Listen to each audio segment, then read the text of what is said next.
जी हाँ, 12th class. तो आज 26 अक्टूबर सन 2023 है। 12th क्लास आपकी विस्तास बुक का हम थर्ड लेसन पढ़ेंगे, journey to the end of the earth. Master Mukhtiyar Singh Karnawal, Alwar, Rajasthan के साथ पहला भाग उसका पढ़ेंगे। जर्नी यानी कि यात्रा, to the end of the earth, इस धरती के अंत की यात्रा, अंत लास्ट छोर, वहाँ की यात्रा। अगर आप भूगोल पढ़ते हैं तो आपने अंटार्कटिका, क्या है, महाद्वीप है क्या? अंटार्कटिका महाद्वीप का आपने नाम सुना होगा।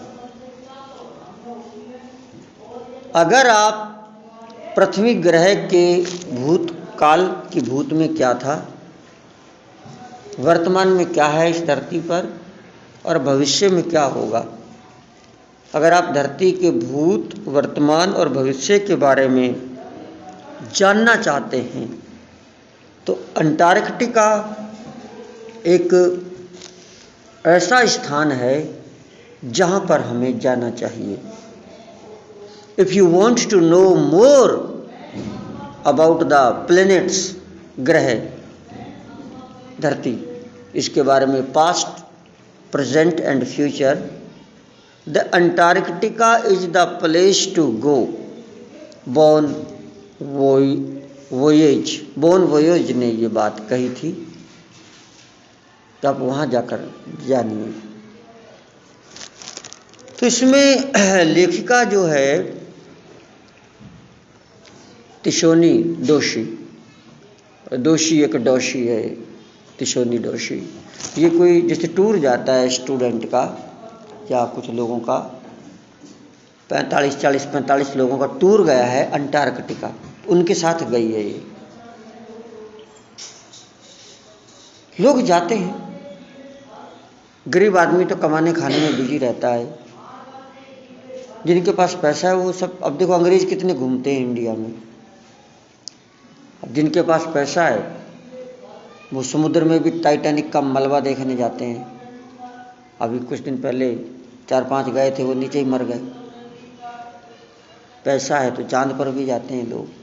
मनुष्य क्या है, शुरू से साहसिक होता है, वो खतरों से खेलना चाहता है, उसको शौक होता है। जहाँ खतरा होगा उसके आगे आगे जाके पढ़ेगा, आगे आगे देखेगा। तो अंटार्कटिका पर जाओगे तो आप बहुत कुछ अध्ययन करोगे, लेकिन खतरा तो है ही वहाँ, डेफिनेटली। एवरेस्ट पर भी चढ़ते हैं लोग, रास्ते में कई मर जाते हैं भूखे प्यासे, लेकिन एक मन में है कि भाई मैं ये काम करूँगा। प्रकृति से टक्कर लेता है मनुष्य, प्रकृति से आगे बढ़ने की कोशिश करता है। वैसे सच्चाई है, हमें प्रकृति से टक्कर नहीं लेनी चाहिए, तो मेरे विचार हैं।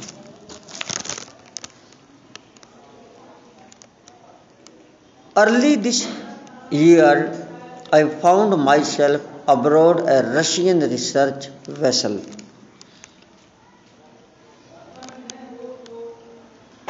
इस वर्ष के आरंभ में मैंने पाया कि मैं खोज के काम में लगे एक रूसी जलयान पर सवार हूँ। जलयान जहाज, रूस का जलयान, उस पर सवार हूँ, लेखिका कहती है। सवार तो उसमें जब जा ही रहे हैं टूर पर तो है ही। अर्ली दिस ईयर, थोड़ा लेसन को बच्चों थोड़ा गौर से, बहुत ही डिफिकल्ट लेसन है ये, अमूमन बच्चों के समझ नहीं आता ये। Early this year I found my self abroad a Russian research vessel, the academic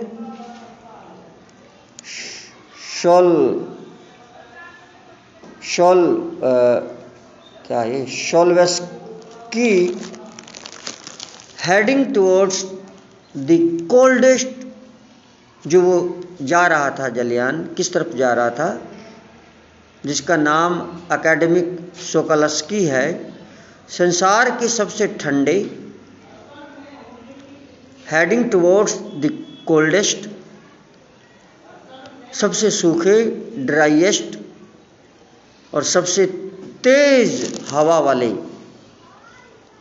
विंडिस्ट continent महाद्वीप इन द वर्ल्ड, अंटार्कटिका। जिस दुनिया का सबसे सूखा, सबसे तेज हवा वाला अंटार्कटिका महाद्वीप है, उसकी तरफ मैं बढ़ता जा रहा हूँ या बढ़ती जा रही हूँ, वो लेखिका कहती है। मेरी यात्रा मद्रास में, हिंदुस्तानी है ये। माई जर्नी बिगेन, मेरी यात्रा शुरू हुई 13.09 degrees north of the equator in Madras. मेरी यात्रा मद्रास में भूमध्य रेखा के उत्तर में 13.9 डिग्री से प्रारंभ हुई, north of the equator in Madras. और इसके दौरान 9 समय विभाग, टाइम जोन्स ऊपर देखे, and involve crossing 9 time zones, 6 check point, 6 check points, 3 समुद्र, 3 बॉडीज ऑफ वाटर, और कम से कम इतने ही वायुमंडलों, इंकोस्फेयर से गुजरना पड़ा, and at least as many ecospheres, इतनी चीज़ों से गुजरना पड़ता। चेक पॉइंट हैं, टाइम जोन्स हैं, रास्ते में जो रुकावटें आती हैं, समुद्र हैं, वायुमंडल है, जाने कहाँ कहाँ से गुजर कर हम गए।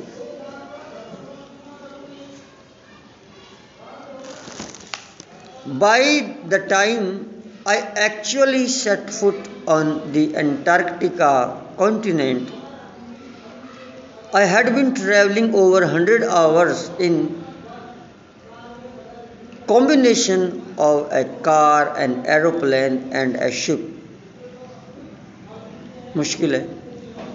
दक्षिण महाद्वीप में कदम रखने से पहले मैं, मतलब दक्षिण महाद्वीप में उसने जब कदम रखा अंटार्कटिका, उससे पहले मैं कार, हवाई जहाज, जैसे कार में गई होगी दिल्ली तक या जहाँ जो भी स्टेशन है, फिर हवाई जहाज में चढ़ी, फिर आगे पानी का जहाज, फिर जलयान, पहले घर से तो कार में निकली, फिर हेलीकॉप्टर में, हवाई जहाज में, फिर आगे पानी के जहाज में।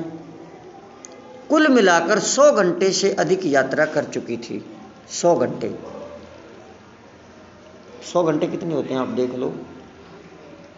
24 घंटे का एक दिन रात होता है।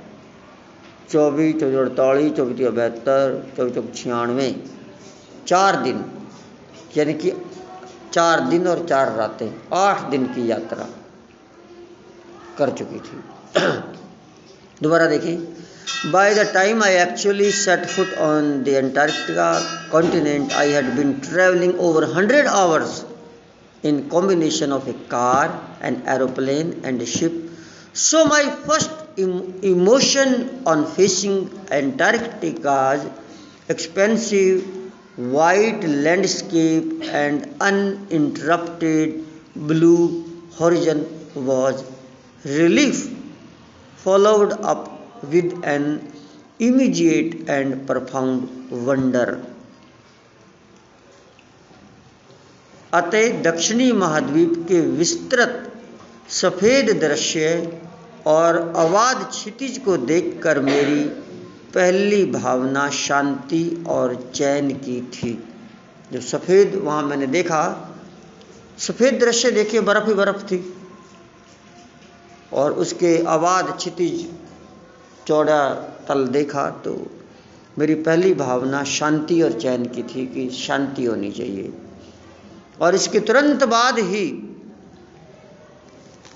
क्या किया, इसके तुरंत बाद ही महान आश्चर्य की, and immediate and profound wonder. विस्मित था या विस्मित थी उसकी विशालता, उसके अलगाव पर, मुख्यतः इस बात पर कि कैसे कभी वह समय रहा होगा जब भारत और दक्षिणी महाद्वीप एक ही धरती के हिस्से थे। समझाऊंगा मैं अभी। Wonder at its immensity, its isolation, but mainly at how there could ever have been a time when India and Antarctica were part of the same landmass। कहते हैं अंटार्कटिका जो है पहले भारत का ही हिस्सा था, वो सर्क के उस तरफ चला गया, तो एक ही भाग थे। तो मैं उस बात को भी देखकर हैरान थी कि आज मैं वहाँ पहुँच गई हूँ।